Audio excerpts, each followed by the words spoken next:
Une petite vingtaine de chimistes anglais ont posé leurs appareils de mesure à Roscoff. Pendant un mois, ils vont étudier les composants de l'air et en particulier l'iode. Cet élément est rejeté par les algues dans l'atmosphère. Il contribue à la formation de nuages et a donc un impact sur le climat côtier. Et ce n'est pas tout. Ces composants que nous étudions peuvent aussi détruire l'ozone dans la troposphère, la plus basse des couches de l'atmosphère. Nous avons tous entendu parler du trou dans la couche d'ozone. Là-haut, tout là-haut, ce n'est pas bon qu'il manque de l'ozone. Dans la troposphère où nous vivons et où nous respirons, l'ozone est dangereuse au contraire. Les composants rejetés par les algues peuvent détruire cet ozone et pourraient donc rendre notre air plus pur et nous aider à mieux respirer. Les chercheurs de la station biologique de Roscoff ont vivement accueilli leurs collègues d'outre-Manche. L'iode est aussi l'un de leurs sujets d'étude.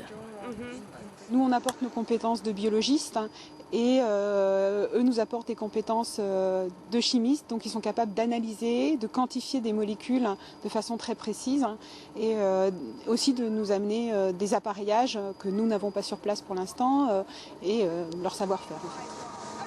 Après l'Irlande et la Bretagne, les chimistes anglais vont poursuivre leurs recherches dans des mers plus chaudes au Cap-Vert. Les premiers résultats et interprétations de cette étude devraient être connus à la fin de l'année prochaine et pourraient permettre d'en savoir un peu plus sur les changements climatiques mondiaux.